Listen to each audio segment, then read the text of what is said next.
네, 오춘호 의원 모시고 일본 얘기 좀 듣도록 하겠습니다. 아베의 담화 이후에 일본 내에서도 굉장히 치열한 논란들이 있고 또 전몰자 추도식이라고 하는 모임에서 일본 왕이 깊은 유감을 표한다 뭐 이런 식으로 표현해서 그것을 두고도 말이 많다고 합니다. 어서 오세요. 그렇습니까?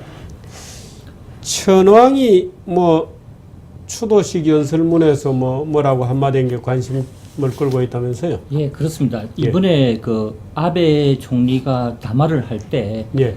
이 원래 아베 총리는 반성이라든지 사과의 말을 안 하려고 했답니다. 예. 그런데 그것에 대해서 저희 지금 현재 아키도 일왕이죠. 아키도 일왕이 왜 그런 말을 안 하느냐고 상당히 어떤 불편한 기색을 보여서 그런 이런 말을 넣었다고 합니다. 그 발표를 하고 나서 불과 반나절 뒤에 아키도 일왕이 직접 이 전몰자 추도식에 참석을 해가지고 6,500명이 모였다고 합니다. 그 전몰자 추도식에 예, 많이 모인 건가요?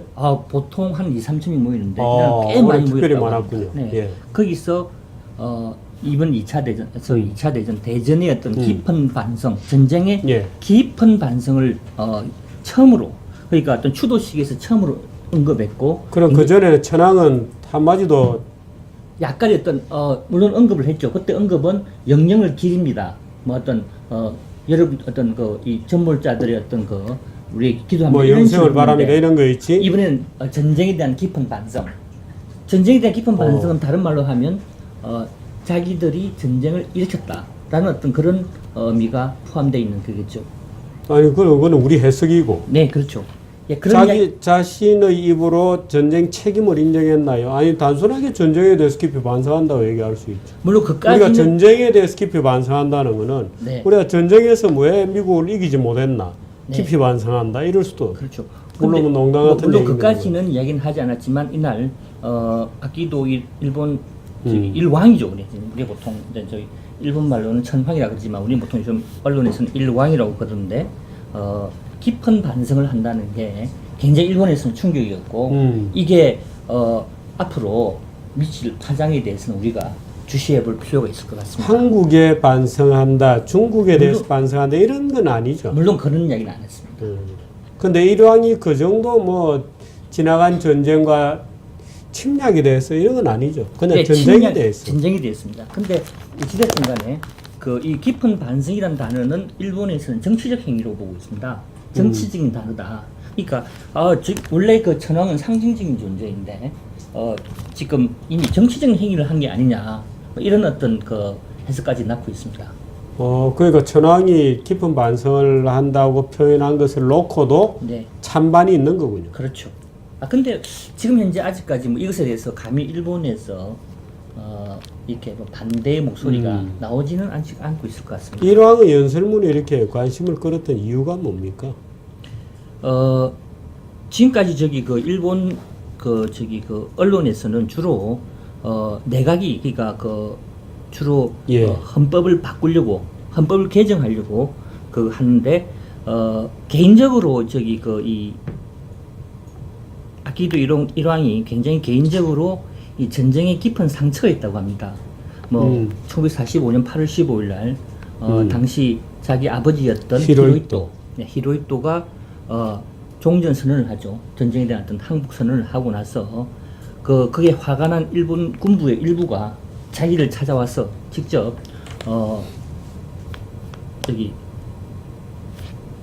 자네가 우리가 밀어줄 테니까 이 전쟁을 개선해라. 자네가라고 하지는 않았겠죠. 물론 당신이 당신이 아버지를 폐위시키고 천황에 올라라. 그래서 전쟁을 계속하자. 전쟁을 개선하라. 뭐 그런 이야기를 했다고 합니다. 그때 그 깊은 상처가 많이 남아 있고 그리고 지금 아키도가 1934년생입니다.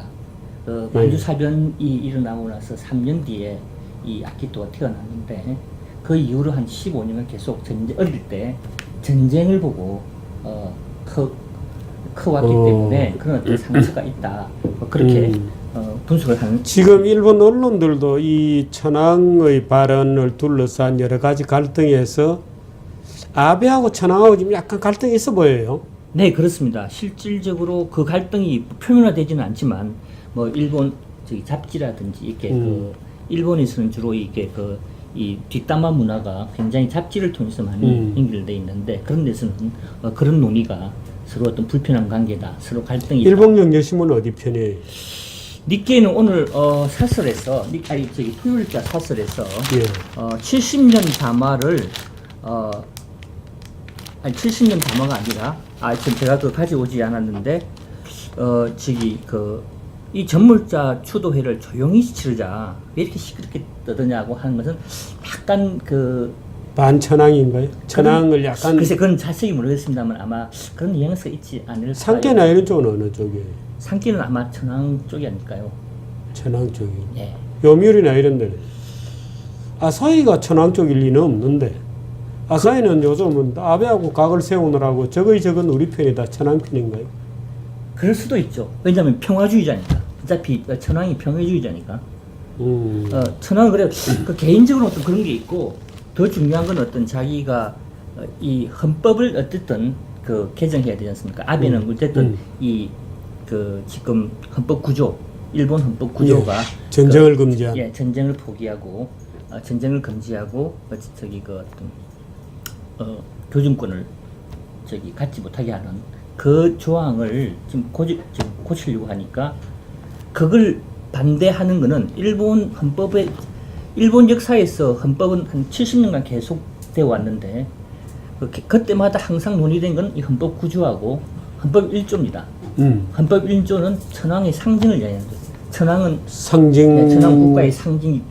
상징이다. 예, 그런 어떤 표현을 하고 있는데 구조하고 1조는 그게 맞물려 있다고 그럽니다. 원래 일본 군대는 천황의 군대로 규정되었었죠. 정부의 군대가 아니었기 때문에.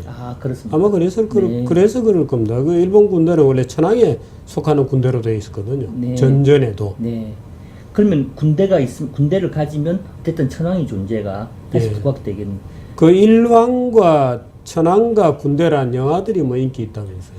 예, 그거 관련해서 최근에 일본에서 인기 있는 영화가 두 개가 있는데 잠깐 그걸 한번 보겠습니다.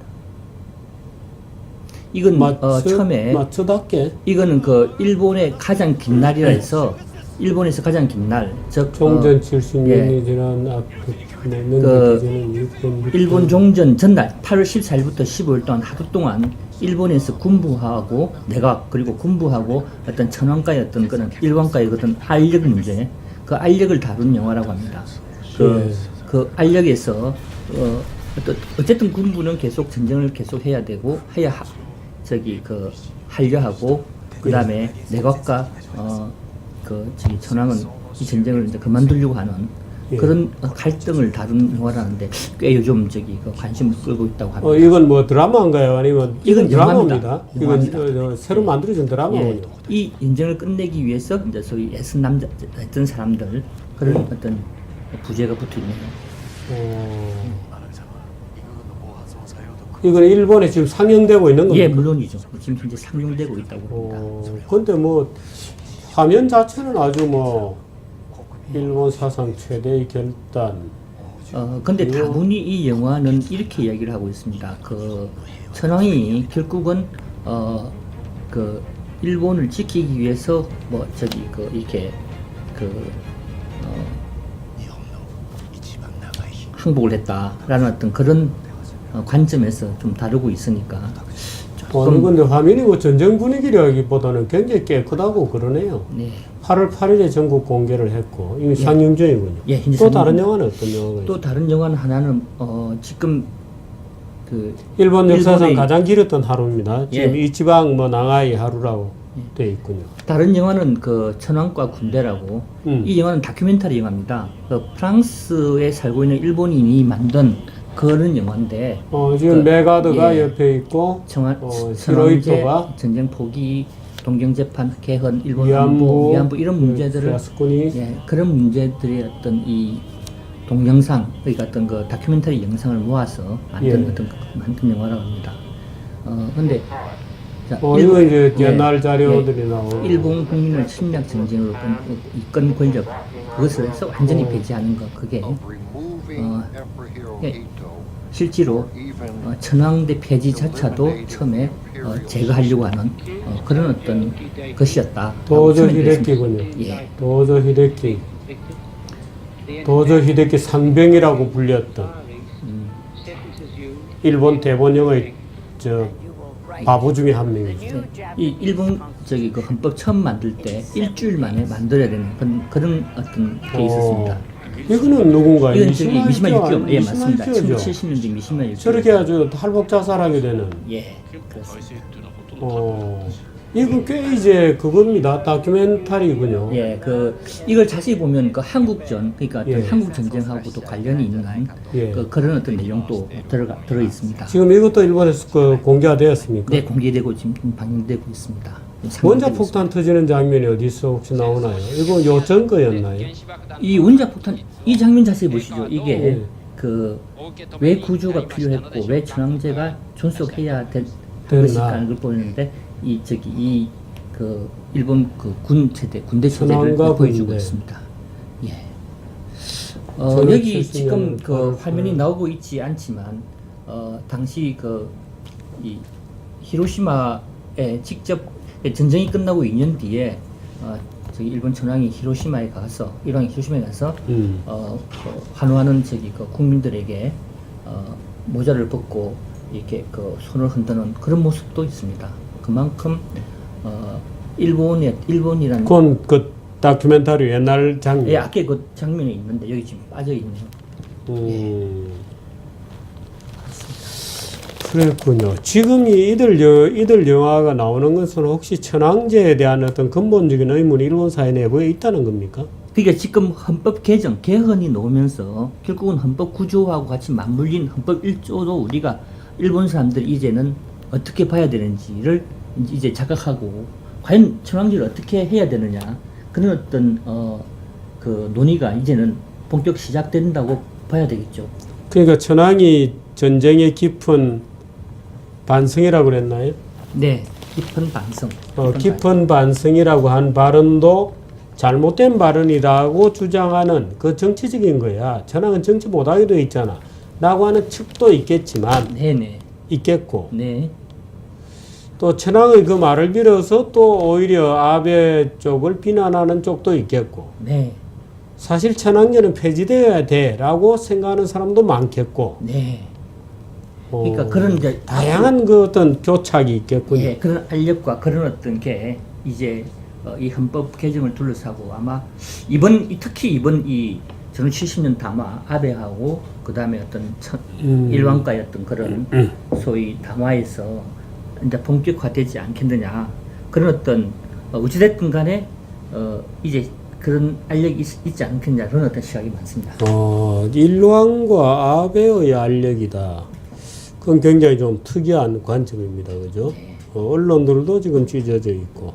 천황 영화들은 뭐 국내 수입되고 이런까지 일정은 글쎄, 없는 그건 거죠? 제가 잘 모르겠습니다. 그건 한번 꼭 보고 싶은데요.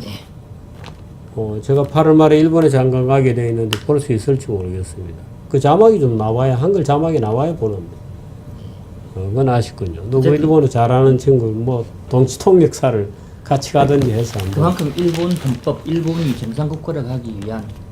근데 한 가지 재밌는 거는 지금 현재 아키토 천황이 2차 대전의 주체는 2차 대전 헌법을 만든 주체는 지금까지는 아베의 시각은 뭔가 하면 GHQ, 즉 어떤 미국이 만들었다는 것이었습니다.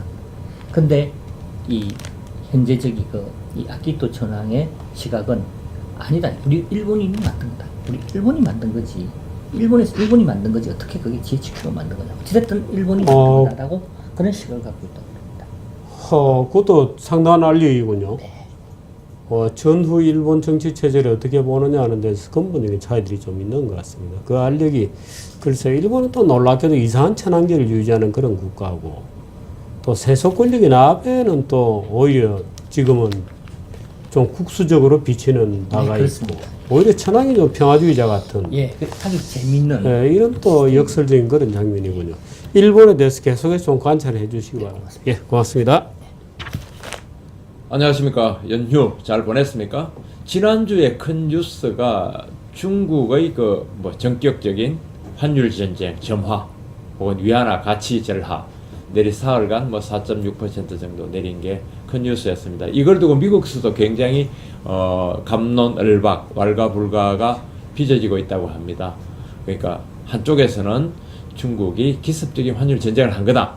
아니다. 미국 재무부나 정부 쪽에서는 아니다. 자연스러운 거고 당연한 거다. 그래서 이상할 게 하나도 없다 그러고요. 미국의 싱크탱크도 해석이 여러 가지로 내놓고 해서 계속 뭐 여러 가지 논란이 계속되고 있다고 하네요. 재밌는 현상입니다. 근데 어쨌든 미국에서는 이 기사가 대선에서 그 주자들 밀어내고 아주 큰 뉴스로 되고 있다니까. 아무튼 참 이 환율 전쟁인지 시장에 자연스럽게 중국이 맞추는 건지 하여튼 뉴스는 뉴스입니다. 자, 연휴 쉬었고요. 8월 18일 화요일자 한국경제신문 한번 또 보시겠습니다. 뭐 오늘 아주 큰 뉴스는 없고요. 기획기사가 우선 톱으로 올라가 있네요. 이게 기획기사 이렇게 되어 있습니다. 중소기업도 잘 나가는 기업 많다 이런 얘기입니다. 여기 보면 기술이 갑이다. 그래서 대기업을 오히려 줄 세우는 중소기업들. 우리가 중소기업 하면 뭐 워낙 상투적인 얘기지만 대기업에 시달리고 힘들다 하지만 이런 기업들은 성진포 그 다음에 뭐 삼강 M&T, 하이로코리아, 전 뭐 사실 잘 모르는 기업이었습니다. 이런 기업들은 이러이러한 차부품, 플랜트 이런 걸로 아주 잘 나가는 기업들이다. 그런 얘기입니다. 요 3면도 보면요, 보십시오. 이런 기업들은 유럽, 미국 기업들 이런 데서도 와서 물건 달라 아우성이다. 그러니까 기업 덩치를 작아도 강소기업이죠. 나라도 강소국이 있듯이 강소기업들 얘기입니다. 대기업 앞에서도 언제나 당당하다. 뭐니 해도 기술력입니다. 기술력. 요 보면 성진포먼은 차부품 공정 개선, 삼강 M&T는 해양 플랜트 기술, 그 다음에 하이로코리아 벨버덕 선박 부품, 고영 테크놀로지는 삼천 부품 검사 장비 등등으로 그러네요. 뭐 좋은 일입니다. 이런 기업들이 많이 나오면 좋겠습니다. 롯데 사태는 대충 이제 끝이 나는 것 같습니다. 차남 신동빈 체제로 굳어지는 것 같습니다. 신동빈, 한국과 일본 롯데 이제 원톱, 한국, 일본 양쪽 다 잡았다 이야기죠. 여기 롯데홀딩스 주총에서 완성을 했다. 그렇게 되어 있고요. 관련 기사 3회는 또 뭐라고 썼나 봅시다. 여기 사진 여기입니다. 일본의 롯데홀딩스 주주회사 주총을 열었는데 신동빈 지지. 뭐 아주 뭐 논쟁이 별로 없었네. 15분 만에 주총이 끝났고 30분 만에 신동빈 승리가 선언됐다. 신동빈 롯데 원톱이라는 거는 한국과 일본 양쪽에서 원톱이라는 얘기입니다. 그래서 대세가 그렇게 올려졌다 되어 있고요. 그러나 맏아들 신동주 사원 거래처와 함께 갈 것 이렇게 해서 뭔가 소송 전으로 갈 가능성도 있다라고 그런 기사가 되어 있습니다. 하여튼 뭐 큰 대신은 끝났지만 또 잔불이 남았다는 얘기가 될 수 있겠네요. 삼성이 청년 일자리 3만 개 만든다. 요즘 청년 일자리 나온다면 이게 제일 반가운 뉴스입니다. 이게 전부 다 뭐 정부 힘만으로 되는 것도 아니고 정부 힘은 오히려 정부는 브레이크를 걸지 않고 규제를 하지 않고 그런 거죠. 일자리 좋은 일자리는 기업이 만드는 겁니다. 더 정확하게 말하면 시장이 만드는 겁니다. 시장에서 뭔가 새로운 생산성이 향상되고 새로운 서비스가 나오고 더 좋은 제품이 나오고 그렇게 혁신이 이루어질 때 일자리가 나오는 거죠. 아니면 그런 혁신을 준비하기 위해서 일자리를 만드는 걸 겁니다. 그러니까 시장을 살려야 되고 그렇게 시장에서 뛸 수 있도록 기업을 살려야 되는 건데 그런 혁신이 나올 수 있도록요. 혁신이 나온 결과로 일자리가 생기면 물론 좋고 아니면 일자리를 만들어서 혁신을 만들도록 총력을 기울여야 될 것 같습니다. SK 반도체에 46조 원을 투자한다고 했고요. LG는 디스플레이에 10조 원 투자. 우리가 그 4대 그룹 투자 내용을 한경 기자들이 취재를 해서 이렇게 취합을 했습니다. 삼성은 2년간 3만 명, 현대, 전기회사 임금 피크제 내년까지 도입, LG 디스플레이 2018년까지 10조 원 투자 뒤에는 전부 다 일자리 채용이 되는 거죠. SK 하이닉스 2개 라인 신설 뭐 이런 것들이 들어가 있습니다. 이 기사가 4면, 5면, 12면, 13면, 4면 쪼개야 되는데 5면까지만 한번 보겠습니다. 5면은 이제 그걸 자세하게 풀어서 이런 내용을 소개한 거죠. 청년 일자리 3만 개 만드는 삼성 부재를 걸었고요. 삼성은 추가 면접 채용에만 직접 채용에만 2년간 1만 명을 채용하겠다 그랬고요. 반도체, 바이오, 뭐 면세점 일자리도 이제 다양해집니다. 삼성에서 면세점 신라호텔에 있으니까 그렇게 됐고요. 바이오도 그렇고 그래서 청년 일자리 대책이 이제 조금 효과를 나오나 보네요. 고용과 성장 선순환 구조 만들겠다. 삼성의 각오입니다. 고용하고 그 고용으로 성장되고 또 성장하니까 그 결과로 또 고용하고 이게 이제 선순환입니다. 악순환 되면 고용이 안 되니까 성장이 안 되고 성장이 안 되니 고용이 안 되면 요거는 이제 악순환 구조가 되는 겁니다. 우리가 경제가 이제 악순환 구조가 아니라 이 선순환 구조를 만드는 게 중요하다. 그렇게 말하겠죠. 뭐 기사 취지가 아예 그렇다는 방향이라는 겁니다.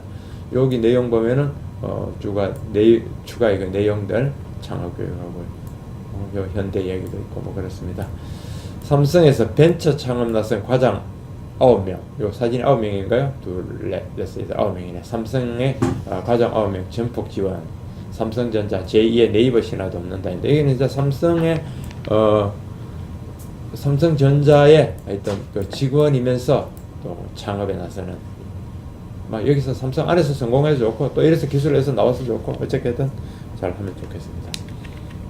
일면에 재미난 기사가 하나 더 있습니다. 이게 재밌다기보다는 좀 뭐랄까 사회부성, 사건성 그런 기사인데요. 여기 보십시오. 기업 사냥꾼 김영준 또 잠적했다. 또 잠적한 기업 사냥꾼 김영준이라면 전 대양상호금융금고 회장인데요. 이 사람은 그 2000년대 아마 젊은 독자님들은 잘 모를 겁니다. 소위 이용호 게이트라 해가지고 그 DJ 정부 시절에 아주 권력형 비리 사건을 아주 떠들썩한 일이 있었습니다. 이용호라고 뭐 정권 실세 안다해가 온갖 이상한 일 했던 이 이용호 게이트 배우로 지목됐던 사람인데 실형받고 수감됐다가 했던 이 55세 김영준 씨가 또 다른 혐의로 검찰 수사를 받았는데 검찰 수사를 받다가 또 잠적했다는 겁니다. 기업 순영권을 소환한 자본시장에 이런 또 이상한 사람들이 늘 있더라고요. 이면은 정몽준 의원의 피파 회장 도전기 뭐 그 얘기입니다. 한마디로 말하면 정몽준 현대중공업 오늘 해야 되나요? 그 최고 경영자에다가 지금은 국회에 있었는데 정몽준 씨가 어쨌든 피파의 개혁에 나서서 본격적으로 출마 선언을 했다. 파리에서 나서서 피파에서 정몽준 뭐 또 누구 이렇게 2파전이 됐다. 뭐 플로라니? 예, 정몽준과 플로라니 양강 구도가 형성됐다. 그랬네요. 3면은 아까 강소기업들을 봤고요. 요 밑에 재밌는 게 있어요. 이분 아시죠? 사진 김대환 전에 노동부 장관도 했고요. 고용노동부 장관 했던 김대환 노사정 위원장이 정부에 선서를 냈습니다. 노동계 지원 선심 쓰듯이 하나씩 발표하고 협상을 어떻게 할지 내 가슴이 다 녹아내린다고 했습니다. 정부가 협상을 해야 될 그런 거를 발표를 해가 여론전을 했다. 웃기는 얘기입니다. 그래서 녹여하겠다는 건지 말겠다는 건지. 옆에는 쌀의 날까지 만든 정부. 쌀이 남아도는데 이게 그런데 우리가 이제 저번에 시장 개방을 잘못해가지고 쌀을 무조건 일정 미니멈 물량을 받아들이게 돼 있죠. 수입을. 말이 미니멈이지 굉장히 많은 양을 수입해야 되니까 계속 쌓여가고 전국에 너무 많습니다. 130만 톤 창고에서 이 보관도 예산일이 아닌데 어쨌든 쌀 이 경쟁력을 높이려면 농업 보조금을 줄여야 됩니다. 그래서 자립하도록 해야 맛있는 쌀, 새로운 쌀을 더 많이 먹게 될 겁니다. 4면은 대통령이 바이오 산업 규제 해소하라고 질타를 했다 그러네요. 규제에 발목 잡힌 바이오 산업에서 박근혜 대통령이 바이오 산업 규제 빨리 좀 풀어라. 규제 해소 손놈 복지부 깜짝 놀래가 대통령이 혼났다. 국무회의에서 있었습니다. 17일 국무회의에서 대통령이 왜 유전자 관련 규제 해소 안 하느냐고 이야기했던 그 사연을 했는데 뭐 이게 사실 이런 일이 어디 복지부 뿐이겠습니까? 대통령 규제하라고 이래도 뭐 난 알겠다 모르겠다 이렇게 가는 겁니다. 그런 기사들이 있고요. 국제면 보시면서 끝내면 되겠습니다. 일본 경제가 잘 나간다고 했는데 3분기 만에 뒷걸음친다. 그래서 추가 부양 카드를 끄자면 내나 하네요. 일본의 양적 완화 아베노믹스가 상당히 잘 나간다고 했는데 왜 그런지 모르겠네요. 예, 이런 기사들이 들어가 있습니다. 국제면에는 그 베네수엘라 인플레이션 기사도 참 인상적이네요. 뭐 5개월 새 빵값이 8배 뛰었다. 이런 나라는 정상적인 나라라고 보기 어렵죠. 베네수엘라 같은데 그 파퓰리즘의 그런 후유증이 정말 질기고 오래가는 그런 나라 아닌가 싶습니다. 그래도 뭐 베네수엘라 같은 데는 최소한 먹을 것, 자원이나 가스, 뭐 식량, 그 쇠고기 이런 거 자급자족이나 되죠. 그런 형편도 안 되는 데서 마구 방만하게 국가 운영하다가는 완전히 거지되고 굶고 겨울에 추워 굶주리는 겁니다. 정말 비상한 우리가 각오를 또 그런 각성을 늘 해야 될 걸로 그렇게 생각됩니다.